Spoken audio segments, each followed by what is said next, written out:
Hi, my name is Sam Turner, and in this video I'm going to be talking about the ethics of AI facial recognition. And the three main issues are privacy, bias, and accountability. And I'll also be connecting these issues with different cultures around the world and how they view this kind of technology.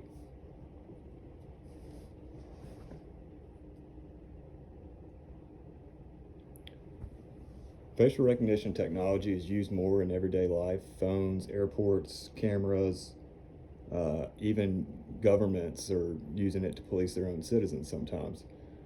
And it works by using AI to track people down based off their faces, and the facial recognition used there can be helpful due to security purposes, but it can also kind of be an invasion of privacy, which is what raises the dilemma on the ethics of facial recognition.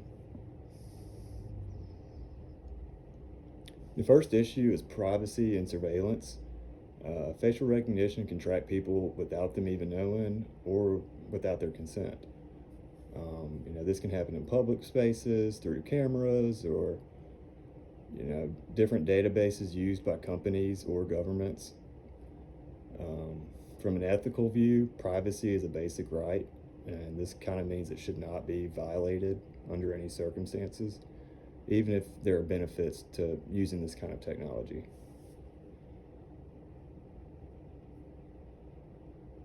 The cultural perspective on privacy differs based on which regions people live in. For example, the US, there's a lot of debate about surveillance and privacy.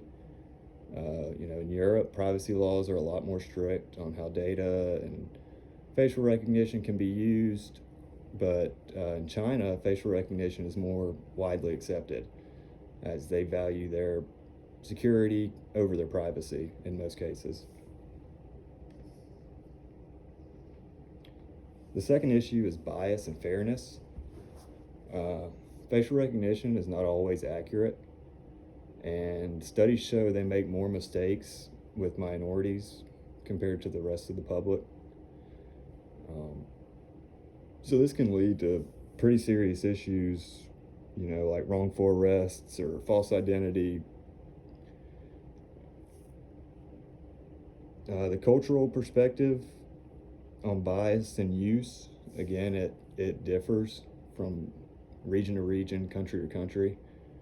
The U.S. has concerns about policing bias. Um, Africa, adoption is still growing, and it's kind of mixed on where they stand. But they have a rights concern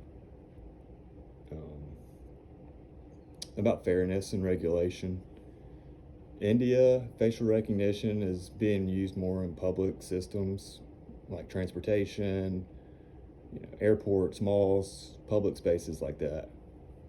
This shows that the impact of bias can kind of vary depending on where you live in the world.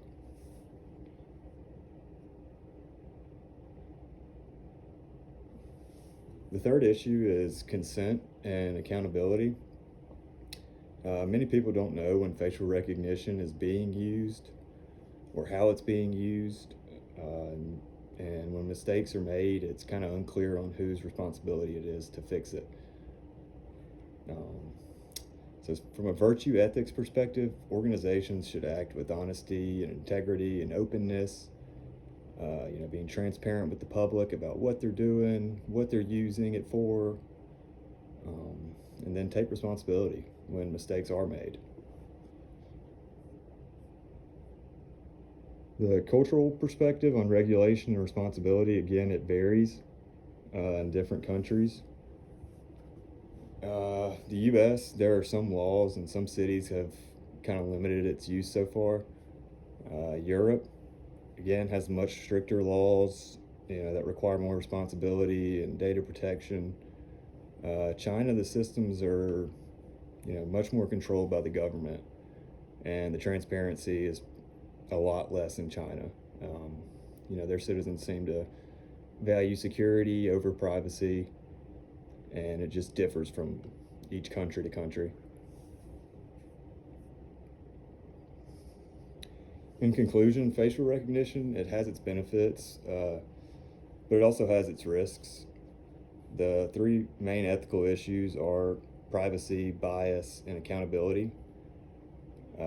Different cultures handle all of these issues differently. So there really isn't a single answer on how to handle this topic. But overall, facial recognition should be used with integrity, honesty, and with the intentions of being transparent with the public that governments serve. So here is my works cited page of the scholarly references I used for this essay and for this presentation. Thank you for your time.